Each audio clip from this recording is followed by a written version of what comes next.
You probably think the craziest scenes in Transformers Dark of the Moon were all CGI, right? Well, think again. The wingsuit jumpers that soared through Chicago's skyline, those were real people, in real wingsuits, pulling off one of the most dangerous stunts in film history. You want to hit back? We're gonna have to wingsuit in. It's the only way to get close.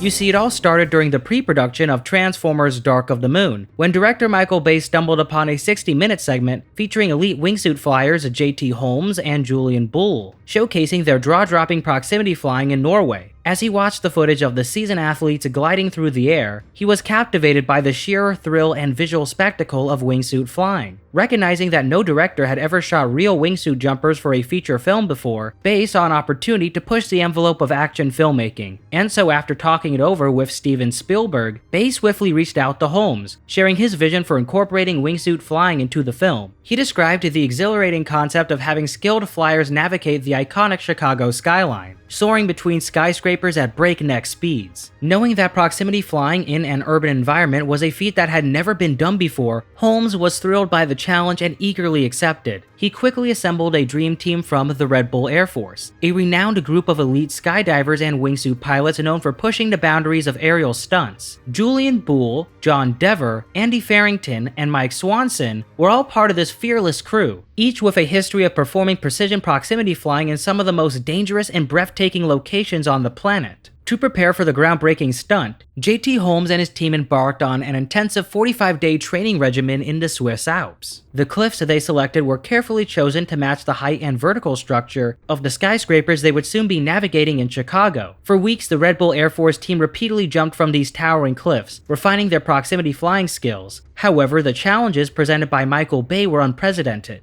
Unlike their usual solo flights, the team had to master flying in precise formation, an entirely new and difficult task that required complete coordination and trust. Flying in formation introduced its own set of risks, particularly the turbulence generated by the fast-moving wingsuits. The turbulent air behind each flyer could cause serious problems if someone flew too close or crossed paths, potentially resulting in dangerous drops in altitude. Despite these hazards, the team pushed forward, knowing that they were breaking new ground. By the time they arrived in Chicago, they had done everything possible to prepare for the urban environment, though no amount of practice could fully replicate the unique dangers of flying through a city. On the day of the stunt, excitement and nerves ran high as the Red Bull Air Force team prepared for their historic flight through the iconic Chicago skyline. The location was meticulously planned, with the team set to jump from the Willis Tower, which is one of the tallest buildings in the city. The flight path would take them around the Willis Tower, followed by a turnaround to 311 Racker Drive, before landing at a designated area. This ambitious undertaking required a full shutdown of Michigan Avenue, with 5 cameras capturing every moment. 3 ground cameras positioned on top of nearby buildings, an aerial stabilized camera, and a stereoscopic head-mounted camera worn by Julian Bull,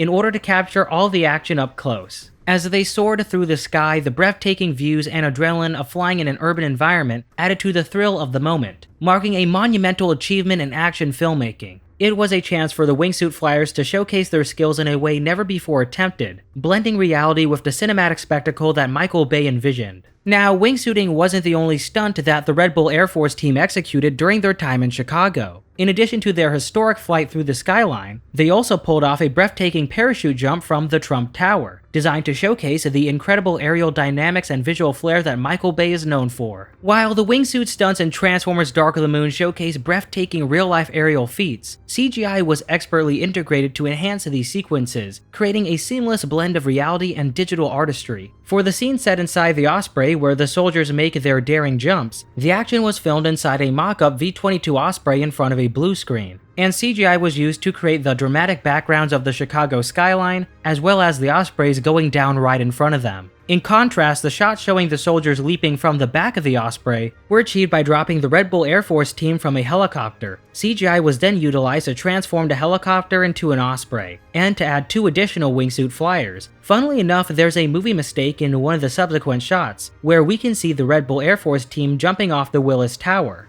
As for the shot where the wingsuiters are attempting to escape the falling ospreys, all of the wingsuiters and the surrounding environment were rendered in CGI, likely due to the fact that it would be physically impossible to shoot this scene. However, in the subsequent scenes, the wingsuiters were all indeed the Red Bull Air Force team, with the only CGI enhancements being the destruction of Chicago, the Decepticon ships, and the addition of extra wingsuit pilots. After the sequence of the wingsuiters flying past a building while being shot at, the following shot would use CGI for the wingsuiters, because some of them were meant to be shot out of the sky. In this scene, we would also see Colonel Lennox telling the wingsuiters that the cons were right behind them, and this was likely achieved by using a green screen, with Josh Duhamel acting in a wingsuit. The shot after this would showcase the Red Bull Air Force team once again, but the subsequent scene features CGI wingsuiters because in this scene, they needed to fly straight through a destroyed building which would be impossible to film practically. Now after this scene, we would see the wingsuiters pull their parachutes, and everyone that we see here are from the Red Bull Air Force team, with the only CGI enhancements being the Decepticon ships and the destruction done to Chicago. So in conclusion, the wingsuit stunts in Transformers Dark of the Moon represent a groundbreaking achievement in action filmmaking. While CGI enhanced the experience, the core of these exhilarating moments lay in the daring feats of the real-life wingsuit pilots soaring through Chicago's skyline. This groundbreaking combination of authentic stunts and digital artistry solidifies Dark of the Moon as a landmark in action filmmaking.